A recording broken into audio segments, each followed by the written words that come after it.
आप देख रहे हैं कि यहाँ पर कुछ इंटरफेस दिखाई दे रहा है। जैसे वॉच लिस्ट में हम ऊपर से ट्राइडेंट नाम के शेयर हैं, इस ट्राइडेंट नाम के शेयर को हम खरीदना चाहते हैं तो हम ट्राइडेंट के बीच में क्लिक कर देंगे। इसे क्लिक करने के बाद आप देख रहे हैं नीचे बाई और सेल का ऑप्शन आ जाता है। हमको बाई करना है तो हम यहाँ पर लिख देंगे, बाई पर क्लिक करेंगे।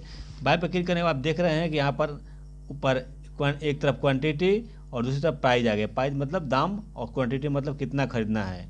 तो हम चाहें जितना खरीद सकते हैं, कम हो या ज़्यादा, और प्राइस भी हम चाहें जितना चाहें उतना रख सकते हैं। चाहें तो हम कम पर भी खरीद सकते हैं, चाहे तो ज़्यादा पर भी खरीद सकते हैं। मैं आपको ऑनलाइन खरीद के दिखाता हूँ। जैसे मान लीजिए कि 14 रुपये 51 पैसा चल रहा है, हमको इसी से पर ख़रीदना है तो हम यहाँ पर प्राइस पर क्लिक करेंगे और हम 14 रुपया 51 पैसा लिख देंगे। ठीक है। इसके बाद नीचे है प्रोडक्ट। हम CNC बनाना चाहते हैं कि MIS में, तो MIS में आप नए आदमी अगर जाएंगे तो उन्हें नुकसान हो जाएगा, उन्हें कुछ मालूम नहीं पड़ेगा और फिर भारी नुकसान हो सकता है। इसलिए आप CNC में ही रहें और थोड़ा कम कमाएं, लेकिन CNC से कमाएंगे तो आपको नुकसान होने की संभावना नहीं रहेगी। अब CNC में होता है कि आपको जितना शेयर खरीदना है उसका पूरा का पूरा पैसा देना पड़ता है। और अब चाहें जब तक चाहें इसको रख सकते हैं, 1 दिन 2 दिन 1 घंटा 2 घंटा 10 साल 5 साल, जितना चाहे उतना दिन आप रख सकते हैं। आपकी मर्ज़ी, आप जब चाहेंगे तब बेचेंगे, मर्ज़ी चाहेंगे तो आप जितना चाहें उतना दिन रख सकते हैं। और MIS में होता है कि हम सुबह आपको ख़रीदना होगा और शाम मार्केट बंद होने से 3:20 के पहले आपको बेच के निकलना, बेचना पड़ेगा अपना शेयर। अगर नहीं बेचेंगे तो कंपनी खुद बेच देगी और ऊपर से एक शेयर पर 20 रुपये की पेनल्टी लगाएगी आपके ऊपर, तो आपको ज़्यादा नुकसान होगा। चाहे आपको नुकसान हो चाहे आपको फ़ायदा हो, लेकिन 3:20 के पहले आपको अपनी शेयर बेचनी ही पड़ेगी। इसीलिए MIS में जाना हम लोग नए आदमी की काम नहीं है, अगर जाएंगे तो उसमें नुकसान ही होगा। इसलिए हम CNC में खरीदेंगे, जितना हमारे पास पैसा होगा उसे खरीदेंगे और फ़ायदा अगर मिलता है तो बेचेंगे, नहीं फ़ायदा मिलेगा तो हम रोक के रखेंगे। चलिए CNC में हमने लगाया है। अब यहाँ पर लिमिट है कि लिमिट हमने 14 रुपये 51 पैसे का लगाया है। अगर चाहे तो इसको कम ज़्यादा भी कर सकते हैं। मान लीजिए अगर हमको लिमिट में अगर 14 रुपये 51 पैसे ज़्यादा पड़ रहा है, हम इसे कम पर खरीदना चाहते हैं तो हम इसको काट देंगे और खाली 14 लगा देंगे। तो 14 रुपये लगा देंगे ऐसे। तो मान लीजिए कि जब 14 रुपये पर जाएगा तब हमको खरीदाएगा। और क्वांटिटी है, मान लीजिए कि हमको अगर यहाँ पर 1 है, हम चाहें तो 2 भी कर सकते हैं, 12 कर सकते हैं, चाहें तो 100 करते हैं, 50, जितना चाहें उतना क्वांटिटी बढ़ा सकते हैं। लेकिन जब क्वांटिटी बढ़ाएंगे तो उसी के हिसाब से पैसा भी बढ़ेगा। एक क्वांटिटी का अगर 14 रुपया है तो 12 क्वांटिटी को आप निकाल सकते हैं कि उसी के हिसाब से पैसा बढ़ेगा। 10 क्वांटिटी लेंगे तो मतलब 140 रुपया लगेगा। तो बढ़ते ही जाएगा, जितना क्वांटिटी बढ़ाएंगे आपका पैसा बढ़ते जाएगा, उतना पैसा आपको ज़्यादा डालना पड़ेगा। तो मान लीजिए आप हम 1 शेयर खरीद के आपको दिखा रहे हैं, 1 शेयर खरीद। अभी हमको मार्केट, जैसे हम अभी ये 14 रुपये पर नहीं है, हम अभी आपको मार्केट पर खरीद के दिखाते हैं। ये तो लिमिट पर हो गया। अगर मान लीजिए आपको इसको यहाँ पर मार्केट पर क्लिक कर देते हैं, हमें मार्केट पर खरीदना है तो मार्केट पर प्राइस डालने की कोई आवश्यकता नहीं। जो मार्केट पर प्राइस चल रहा होगा उसी प्राइस पर हमको मिल जाएगा शेयर। ठीक है। तो ये CNC में और मार्केट में हम खरीदेंगे नए आदमी के लिए। अब इसको हम सिर्फ जैसे शिफ्ट टू बाय करेंगे तो ये खरीदा जाएगा हमको। ये कंप्लीट हो दिखाई दे रहा है। अब ये कंप्लीट हो चुका है और ख़रीदा चुका है। अब ख़रीदने के बाद देखिए ऑर्डर बुक हो गया है। ऑर्डर पर नीचे देखिए वॉच लिस्ट के बगल में ऑर्डर आया है, ऑर्डर बुक हो गया है। ऑर्डर बुकिंग पर दिखाई दे रहा है कि हाँ, हमने आपका ऑर्डर बुक हो गया है, आपका एक शेयर खरीदा गया है। अब चलिए इस शेयर जो अभी हमने खरीदा वो कहाँ दिखाई देगा, पोर्टफोलियो पर अपने आइए। ये पोर्टफोलियो आपका होता है, ये अपना खास होता है। जो भी शेयर खरीदेंगे आप, ये आपके पोर्टफोलियो पर ही दिखाएगा और वहीं से आप अपना शेयर बेच सकते हैं। बेचने के लिए आपको वॉच लिस्ट में नहीं आना पड़ेगा, वो बेचेंगे तो ही जो आप खरीदे हैं शेयर वो बेचाएगा। चलिए हम वॉच लिस्ट पर आए। हम ये तो पहले से हमने खरीद के रखा है, दूसरा आपको मैं दिखा रहा हूँ। देखिए आप देख रहे हैं कि ट्राइडेंट होल्डिंग और CNC लिखा हुआ है ऊपर, और एक शेयर हमने खरीदा है 1451 रुपया पर। ठीक है, ये हमने खरीद के लिखा है। पोजीशन दिखा रहा है, आज तक ये पोजीशन में दिखाएगा, आज पूरे दिन, चूँकि आज ही हमने खरीदा है। अगर कल से ये पोजीशन में नहीं देखा, कल से ये होल्डिंग में दिखाएगा। तो आज तक हमको देख रहे हैं कि क्या नफ़ा क्या घाटा हो रहा है, लेकिन अभी हमको नफ़ा घाटा होते तो कुछ दिखाई नहीं दे रहा है। जो होगा ऊपर टोटल प्रॉफिट और लॉस पर दिखाएगा। चलिए हमने खरीद लिया।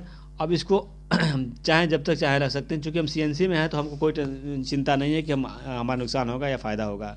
हम उसको रखेंगे, जब तक चाहें तब तक रख सकते हैं और जब चाहेंगे तब बेचेंगे। तो इस तरीके से हम शेयर को खरीदते और बेचते हैं।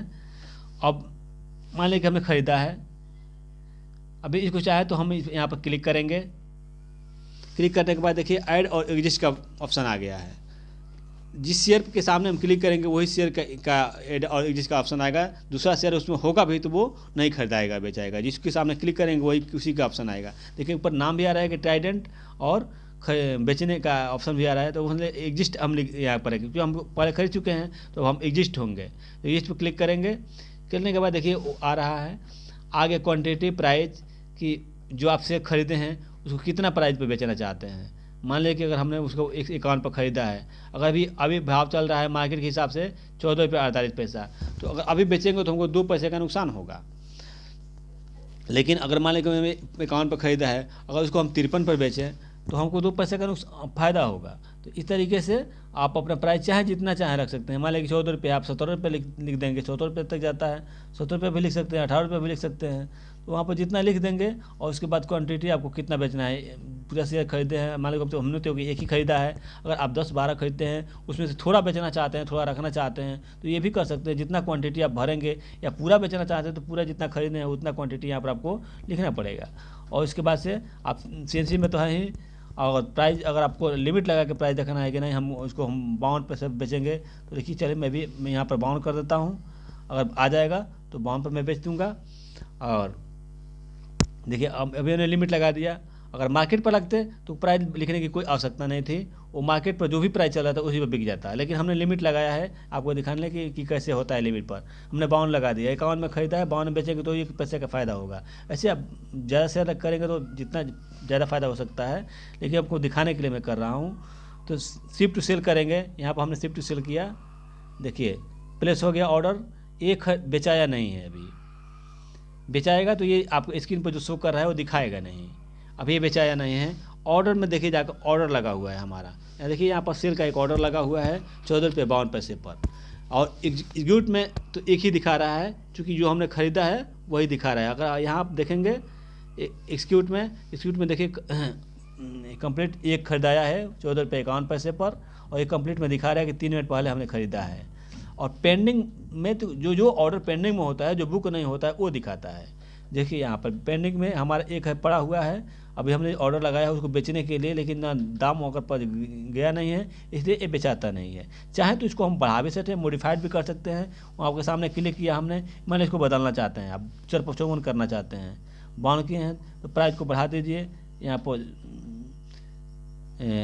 हटा कर 52 को 54 कर देते हैं, फिर उसको हम शिप कर देंगे तो वो प्राइस सबमिट हो गया।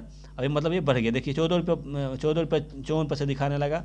मतलब हम आगे बढ़ा के बेचना चाहते हैं। हम चाहें कि नहीं हम पहले ही निकल जाएंगे, हमको पैसा ज़रूरी है तो हम कम भी उसको कर सकते हैं, यहाँ से मॉडिफाई कर सकते हैं। या चाहेंगे नहीं हम नहीं बेचेंगे रखेंगे, तो आप जब तक चाहे रख सकते हैं। इसको यहाँ पर क्लिक कीजिए और अपने ऑर्डर को यहाँ से कैंसिल कर दीजिए।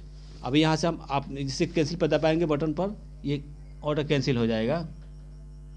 ये कहता है कि do you want to cancel this order, कहते कि हाँ यस मैं कैंसिल करना चाहता हूँ। देखिए ये कैंसिल हो गया, एक्जीक्यूट भी हो गया। आपको ये दिखाएगा यहाँ पर दिखा रहा है, देखिए अपने एक्जीक्यूट में कि आपने एक ऑर्डर कैंसिल किया है अभी जस्ट, और दूसरा ऑर्डर आपका कंप्लीट बुक हो चुका है जो आपको सामने दिखा रहा है। तो ये आपको अभी दिखाते रहेगा। आप अपने पोर्टफोलियो पर जाएंगे, जहाँ जाएंगे पोजीशन पर सब कुछ आपको जो खरीदे हैं वो अभी दिखा रहा है। होल्डिंग का मतलब कि आपने इसको रोक कर रखा है, आप चाहे जितने दिन तक आपको रखना हो। अगर MIS में रहेंगे तो आपको होल्डिंग नहीं दिखाएगा, ये CNC में ही केवल होल्डिंग दिखाएगा, क्योंकि आपने पूरा पैसा देकर खरीदा है इसलिए यहाँ पर दिखाएगा। इस तरह से शेयर खरीद और बेच सकते हैं आप। अगले वीडियो में हम आपको ये बताएंगे कि मार्केट का डायरेक्शन कैसे पता लगाया जाता है, कि मार्केट ऊपर जाने वाली है कि नीचे जाने वाली है। विश्व मार्केट से कैसे अंदाज़ा लगाया जाता है, निफ्टी और सेंसेक्स कैसे अंदाज़ा लगाया जाता है, ये सब कुछ मैं आपको अगले वीडियो में बताऊंगा। तब तक के लिए मैं विदा दीजिए, नमस्कार। और मेरे से कोई गलती हो गई हो बोलने में तो कृपया माफ़ करेंगे। और चलते चलते मैं ये कहना चाहता हूँ कि मेरे चैनल को लाइक तथा सब्सक्राइब कर दीजिएगा, ताकि मुझे अगला वीडियो बनाने का नोटिफिकेशन मिलता रहे। और लास्ट में जय हिंद।